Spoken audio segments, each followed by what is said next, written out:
अस्सलाम वालेकुम नाज़रीन, मैं हूं मंसूर अली खान और अपने YouTube चैनल के ऊपर आपको खुशामदीद कहूंगा। आज का जो वीलॉग है वो बड़ा मुख्तलिफ है। वो मुख्तलिफ इस तरह है कि इसमें ना खबरें हैं ना तज्जिया है, बल्कि अफवाहें हैं। जी हाँ, अफवाहें भी बड़ी ज़रूरी होती हैं। अफवाहें क्यों ज़रूरी होती हैं? क्योंकि कभी कभार अफवाहें असलियत को और हकीकत को जन्म भी दे देती हैं। कभी कभी ऐसा होता ही कुछ नहीं है, चंद अफवाहें खुद ही दम तोड़ जाती हैं। लेकिन इन अफवाहों के ऊपर भी नजर रखना बहुत जरूरी है, क्योंकि बेशक आप उसको एक कान से सुन के दूसरे से निकाल दें, लेकिन कहीं ना कहीं वो अपने कदमों की छाप जरूर छोड़ जाती है। और कई दफा चंद अफवाहें उस वक्त तो सच साबित नहीं होती, लेकिन चंद महीनों के बाद जाके वो सच साबित हो जाती है।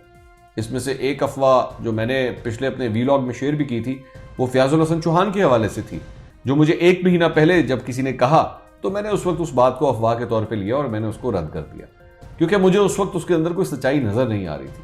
लेकिन फिर मुझे एहसास हुआ कि नहीं, जिसने मुझसे वो खबर शेयर की थी वो सच साबित हुई। बेशक आधी खबर ठीक थी, आधी खबर गलत थी, लेकिन फयाजुल हसन चौहान की वाकई छुट्टी हो गई। फिर एक अफवाह मुझे किसी ने बहुत पहले उस वक्त दी थी जब फिरदौस आशिक अवान को फारिग किया गया था, तो मुझे ये कह दिया गया था कि ये कूलिंग पीरियड के अंदर है, जब मामला ठीक हो जाएंगे तो हो सकता है फिरदौस आशिक अवान भी वापस आ जाए। और फिर यही हुआ। एक और अफवाह भी थी, जब डॉक्टर शहबाज गिल को पंजाब से फारिग किया गया था तो तब भी ये अफवाह फैली थी कि बेशक डॉक्टर शहबाज गिल इस वक्त यहाँ पंजाब से वजीर आला उस्मान बुज़दार से ताल्लुकात खराब होने की वजह से अलग जरूर हो गए हैं, लेकिन इनकी वापसी जरूर होगी। और फिर यही हुआ कि चंद हफ्तों के बाद हमने देखा कि शहबाज गिल को इस्लामाबाद के अंदर बड़ी एक अहम जिम्मेदारी मिल गई। तो अफवाहें सुननी जरूर चाहिए, लेकिन उनको एक अच्छे टाइम पास के तौर पर अपने पास रख लीजिए, हो सकता है उसमें से कोई खबर सच्ची साबित हो जाए।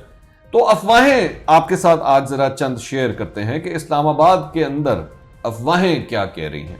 और अफवाहें सिर्फ एक शख्स या एक पार्टी से जुड़ी नहीं है जो आपके साथ शेयर करनी है, तीनों मुख्तलिफ पार्टियों के हवाले से चंद अफवाहें आपके साथ शेयर करनी है। कहां से आगाज करें? ऑपोजिशन की तरफ से चले या हुकूमत की तरफ से चले? लेकिन उससे पहले हमारे चैनल को जरा सब्सक्राइब कर लीजिए, ताकि आपको ताज़ा वीडियोस के हवाले से अपडेट्स मिलती रहें। और आपको बेल आइकन पे जरूर प्रेस करना है, ताकि जैसे ही कोई वीडियो हम अपलोड करें आपको नोटिफिकेशन इस सिलसिले में जरूर आए। तो आइए सबसे पहले मेरे कप्तान से ही चलते हैं। मेरे कप्तान से आगाज करते हैं कि उनके हवाले से या उनकी हुकूमत के हवाले से अफवाह क्या फैली हुई है। अफवाह जनाब, ये सबसे पहली जो अफवाह हमें मौसूल हुई है वो ये है कि फवाद चौधरी साहब का पोर्टफोलियो चेंज करने के हवाले से खबरें गर्म है। जी हाँ, वजीर साइंस और टेक्नोलॉजी को एक दफा फिर कोई अहम जिम्मेदारी मिलने वाली है। इसकी तस्दीक पाकिस्तान तहरीक इंसाफ के एक रहनुमा ने भी मेरे साथ की है। लेकिन मैंने जब उनसे पूछा कि क्या एजाज शाह साहब को वजीर दाखिला के पोर्टफोलियो से हटाया जा रहा है, तो और उन्होंने पिछले दिनों एक बयान दे दिया था तालिबान के हवाले से, तो सुना था उसकी वजह से भी चंद हल्के उनसे नाराज हो गए थे। तो मुझे उन्होंने कहा कि नहीं, इसका उससे ताल्लुक नहीं है। फवाद चौधरी साहब के पोर्टफोलियो को तब्दील करने के हवाले से और उन्हें वजारत दाखिला का कलमदान देने के हवाले से गुफ्तो शुनीद इस वाक़े से पहले से चल रही है। लेकिन क्या यह सच साबित होती है या नहीं होती, इसमें एक और डेवलपमेंट यह हुई कि पिछले 48 घंटे में फवाद चौधरी साहब की मेरे कप्तान से 1-on-1 मुलाकात भी हुई है। तो इस तरह की मुलाकातें बड़ी मानेखेज होती हैं। लेकिन उसके बाद इस अफवाह का दम कहां पे टूटता है? वो तर्जुमानों की एक मीटिंग होती है और वहां पे जब ये टॉपिक डिस्कस होता है तो ये कहा जाता है कि नहीं, अभी ऐसी कोई बात नहीं है, तो इसलिए इस मामले को इतना सीरियस ना लें। लेकिन बहरहाल अफवाह थी, हम ये नहीं कह रहे कि ये कोई बहुत बड़ी खबर है। हो सकता है कि कल को जाके बड़ी खबर बन जाए, लेकिन इस्लामाबाद के अंदर ये अफवाहें गर्दिश कर रही हैं, तो हमने सोचा आपके साथ इसको भी शेयर कर दें। मेरे कप्तान के हवाले से एक और अफवाह जो फैली हुई है इस्लामाबाद के अंदर, वो ये है कि वजारत इत्तलात या जो इत्तलात का शोबा है उससे मेरे कप्तान ज़्यादा खुश नहीं है।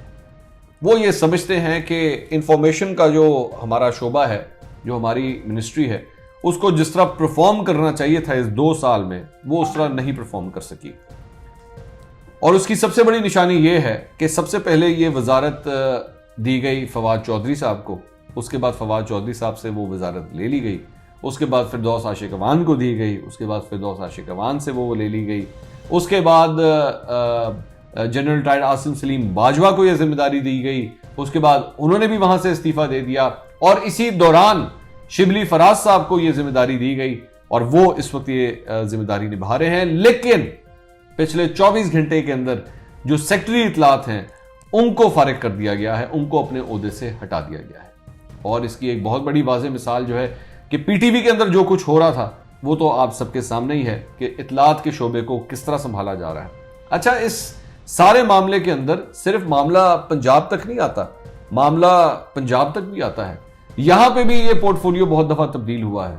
अगर आपको याद होगा कि इससे पहले फयाजुल हसन चौहान वजीर इतलात थे तो शहबाज गिल भी ये किरदार अदा कर रहे थे कि वो तर्जुमान बन चुके थे और टसल इस हद तक थी कि दोनों एक दूसरे की जगह लेने की कोशिश किया करते थे और दोनों कैंप्स जो हैं वो एक दूसरे के खिलाफ जो है वो खड़े भी हो गए थे। इस दौरान फयाजुल हसन चौहान की छुट्टी होती है तो थोड़ी देर के बाद शहबाज गिल भी फारिग हो जाते हैं।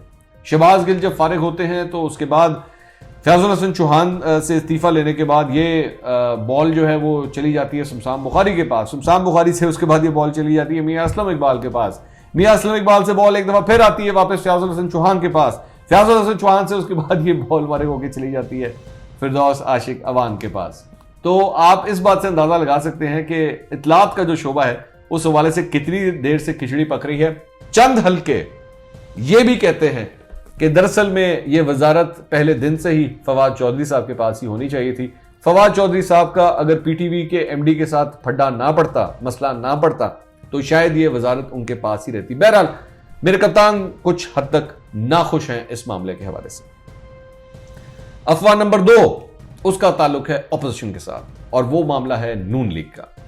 अफवाह गर्म है इस्लामाबाद के अंदर कि सलमान शहबाज के साथ चंद हलकों का राब्ता हुआ है और उन्होंने अब शरीफ खानदान और उन हलकों के दरमियान एक ब्रिज का किरदार अदा करने का फैसला किया है। मामलात को कुछ ठंडा करने की कोशिश की जाएगी और उसकी बहुत बड़ी एक मिसाल जो आपके सामने है वो ये है कि अभी पेशावर का जो जलसा है उसमें बहुत टाइम है, कूलिंग पीरियड एक बीच में आ गया है। गिलगित बल्तिस्तान के इलेक्शंस की वजह से मरियम नवाज गिलगित बल्तिस्तान जा चुकी हैं और वहां पे वो कैंपेनिंग करेंगी। तो उस दौरान जो है एक कूलिंग पीरियड है, इस दौरान कोशिश की जाएगी कि जो मामला बहुत गर्म हो चुके थे कैप्टन सफदर की गिरफ्तारी के हवाले से और 3 जलसों के अंदर जिस किस्म की जबान इस्तेमाल की गई है, कोशिश की जा रही है कि मामला को किसी तरह ठंडा कर दिया जाए। क्योंकि इदारे ने भी एक प्रेस कॉन्फ्रेंस की अयाज सादिक के मामले के ऊपर, उसकी वजह से इदारा भी बहुत हद तक नाराज है। तो अब एक कोशिश की जा रही है मामला को किसी तरह ठंडा कर लिया जाए। तो सलमान शहबाज का नाम अफवाहें गर्दिश कर रही हैं कि उनका नाम बीच में आ रहा है। उनको ये कहा गया है कि जनाब किसी तरह मामले को खत्म कराएं और रफा दफा कराएं, मामले को पैचअप करने की कोशिश की जा रही है। उसके बाद आती है अफवाह नंबर 3। ये अफवाह ही है, इसको अभी तक खबर की सूरत ना दीजिएगा, लेकिन अफवाह है बड़ी तगड़ी जो मुख्तलिफ हलकों के अंदर फैली हुई है।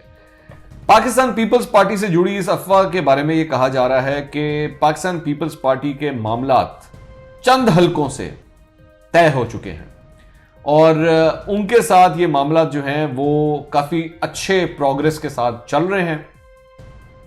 चंद ऐसे केसेस जो पाकिस्तान पीपल्स पार्टी से जुड़े हुए थे, उन पहियों के नीचे जो, उन फाइलों के नीचे जो पहिए लगे हुए थे, उन पहियों को अब जरा निकाल दिया जाएगा ताकि वो फाइलें जिस स्पीड के साथ चल रही थी वो जरा थोड़ी सी स्लो हो जाए जब तक एक एक करके मामला तय नहीं होते।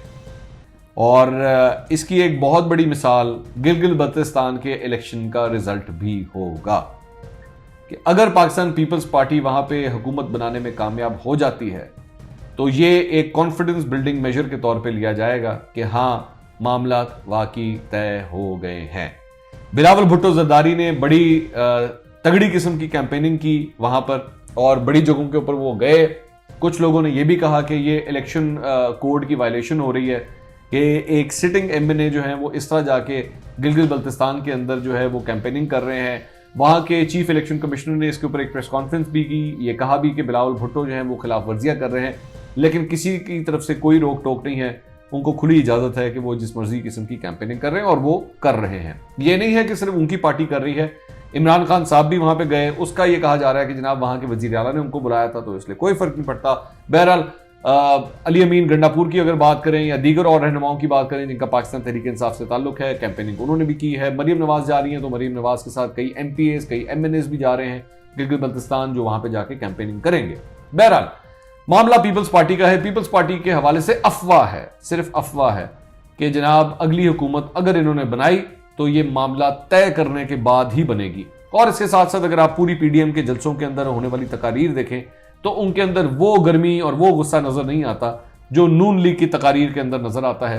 तो इसलिए हो सकता है कि पीपल्स पार्टी को थोड़ी सी स्पेस मिल रही है, लेकिन आने वाला वक्त वाज़ेह तौर पे बताएगा कि क्या इस अफवाह के अंदर कोई हकीकत है या नहीं है।